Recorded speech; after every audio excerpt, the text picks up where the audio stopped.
Students, welcome to educators on. तो आज का हमारा जो क्वेश्चन है वो कुछ इस तरीके से है, देखते हैं हम। 1.5 metre tall boy is standing at some distance from a 30 metre tall building. Building की हाइट गिवन है 30 metre. The angle of elevation from his eyes to the top of the building. जो बॉय है उसकी आई से top of the building जो एक point given है उसे एंगल ऑफ एलिवेशन की बात कर रहा है। एंगल ऑफ एलिवेशन क्या? नीचे से ऊपर देखना। क्लियर है? Increases 30 degree to 60 degree as he walks towards the building. Find the distance he walk towards the building.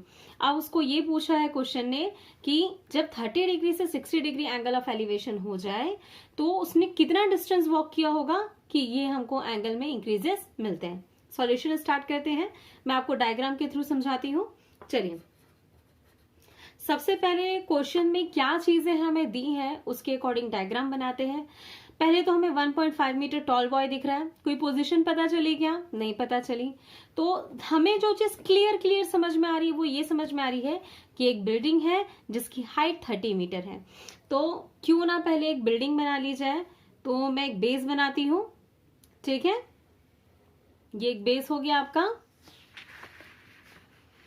अब इस बेस में हमको बोलता है कि एक बिल्डिंग है जो 30 मीटर टॉल है। बेस मैंने बना लिया।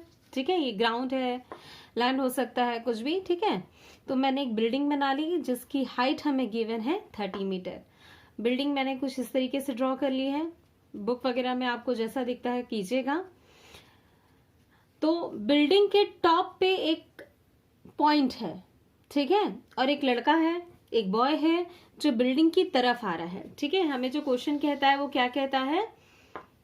Towards the building he walks towards the building. Building की तरफ आ रहा है। तो बिल्डिंग की हाइट 30 मीटर थी तो मैंने उसे 30 मीटर मेंशन करना पड़ेगा। तो मैंने यहाँ पे उसकी हाइट में h से डिनोट भी कर देती हूँ। 30 मीटर हमें दी है। ठीक है, और हमें क्या बोलता है? The angle of elevation from his eyes to the top of the building increases 30 degree to 60 degree। 30 से 60 हो जाता है जब वो बिल्डिंग की तरफ आता है। लेकिन सबसे इंपॉर्टेंट चीज है 1.5 मीटर टॉल बॉय। एक लड़का है जिसकी हाइट दी हुई है। हम जब भी क्वेश्चन देखते हैं तो उसमें कभी भी किसी भी ऑब्जेक्ट ऑब्जर्वर इनकी हाइट नहीं देती। अगर हाइट दी है इसका मतलब है कि हमें वो मेंशन करना पड़ेगा। हमें ऑब्जर्वर हो या कोई ऑब्जेक्ट हो उसकी हाइट के साथ उसे डिनोट करना पड़ेगा। तो सबसे पहले वो बॉय यहाँ था। ठीक है, जिस लड़के को मैंने बनाया थोड़ा आड़ा टेढ़ा बना दिया, चल जाएगा। कैसा भी हो, हमें क्या करना है? हमें तो डायग्राम से लेना देना है। तो पहले ये लड़का यहाँ पे था। अब वो थोड़ा थोड़ा करते करते करते बिल्डिंग के पास आ जाता है। बेचारे को आने देते हैं। आ जाओ भाई।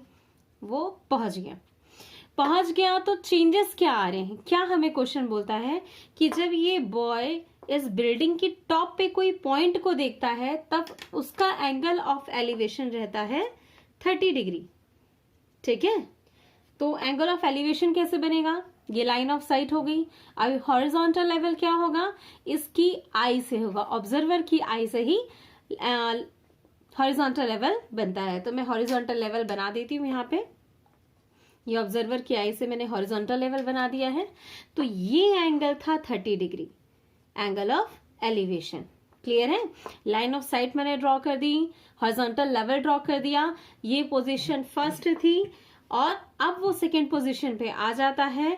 यहां से जब वो उसी सेम पॉइंट को देखता है तो मैंने लाइन ऑफ साइट फिर से ड्रॉ कर दी। तब उसका एंगल क्या बोलता है कि वो 30 से 60 हो गया। तो मैंने इसे 60 डिग्री दे दिया। क्लियर है? अब इन दोनों के बीच का डिस्टेंस हमें क्वेश्चन में निकालने बोल रखा है और इसके बीच का डिस्टेंस हमें कुछ ना कुछ तो लेना पड़ेगा। तो मैं दोनों को डिनोट कर देती हूँ। मैं इस डिस्टेंस को x ले लेती हूँ, इस डिस्टेंस को y ले लेती हूँ। क्लियर है? क्वेश्चन हमें सिर्फ ये बोलता है कि वो जो बॉय है वो कितना डिस्टेंस कवर करके आता है कि एंगल ऑफ एलिवेशन 30 से 60 हो जाए। मतलब अल्टीमेटली मुझे सिर्फ y की वैल्यू चाहिए, मुझे x की वैल्यू पे कोई ध्यान नहीं देना है। क्लियर है? तो अब हम इसको डायग्राम को किसी ना किसी पॉइंट के साथ डिनोट करेंगे, उसकी नेमिंग करनी पड़ेगी। तो नेम हम देना स्टार्ट करते हैं।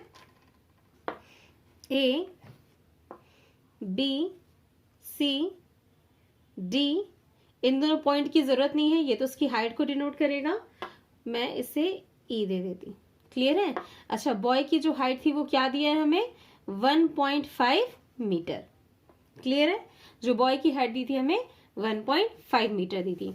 डायग्राम ही सबसे इंपॉर्टेंट रहता है एप्लीकेशन ऑफ ट्रिग्नोमेट्री में। अगर आपने डायग्राम गलत कर दिया तो आपसे कुछ भी सॉल्व नहीं होगा। जो चीज आपको समझ में आती है सबसे पहले वो ड्रॉ कीजिए, उसके अकॉर्डिंग सिचुएशन को देखते देखते कीजिए। अगर आपको ये भी नहीं समझ में आ रहा है कि टूवर्ड्स और अवे फ्रॉम बिल्डिंग ये सब क्लियर क्या है, तो 2 पोजीशन बना दीजिए। और मैंने आपको कंसेप्ट बताया है, जितना पास उतना हायर डिग्री। क्लियर है? जो हमारी प्रीवियस वीडियो थी उसमें मैंने आपको मेंशन किया है इसके कुछ लूप होल्स, जो आपको वीडियो में जाके देखने को मिल सकते हैं। और कोई नॉलेज होगा तो आप प्रीवियस वीडियो हमारी एक बार देख लें। सॉल्यूशन स्टार्ट करते हैं। कैसे स्टार्ट करेंगे? चलिए, फर्स्ट हमें क्या समझ में आ रहा है, कौन सा ट्रायंगल लेना चाहिए, स्मॉल वाला कि ये बिग वाला? भूल के भी ये वाला ट्रायंगल ACD तो लेना नहीं। क्लियर है? ठीक है? अगर आपने गलती से भी एंगल ACD ले लिया तो क्या ट्रिग्नोमेट्री के रूल्स फॉलो होंगे? नहीं हो पाएंगे, क्योंकि हमको 90 डिग्री चाहिए।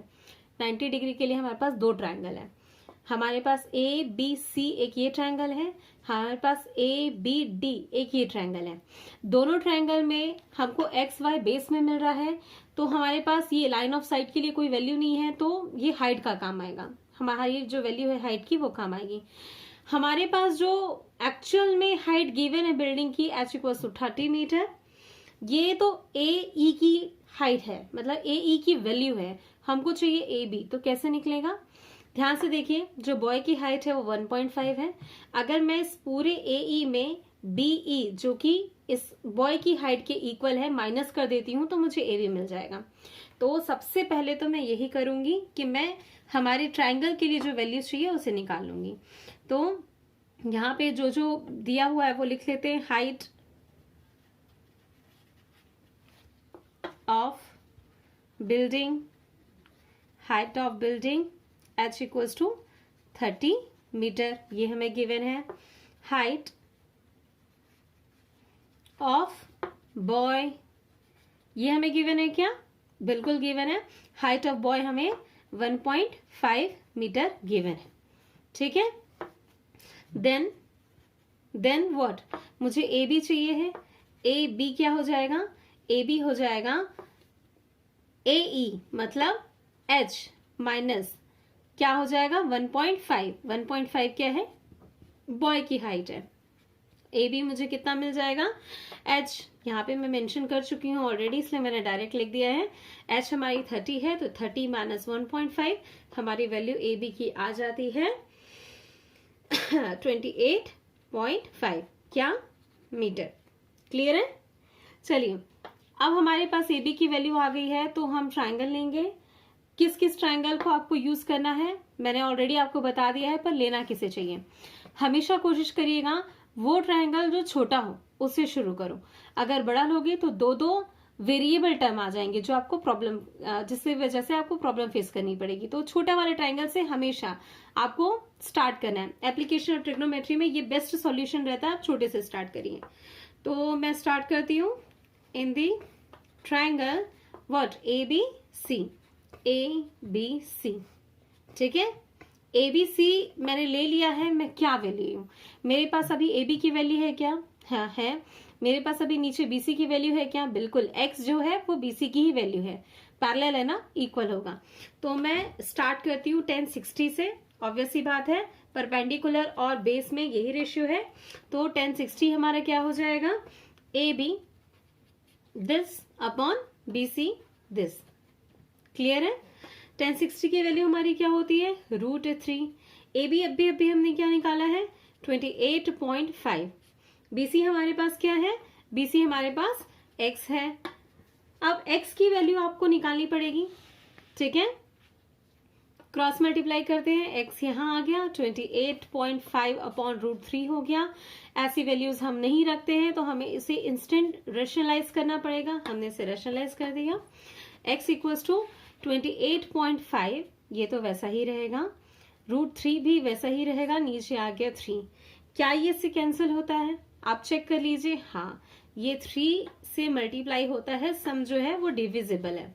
तो x की वैल्यू आप इसे डिवाइड करेंगे तो आ जाएगी 9.5√3।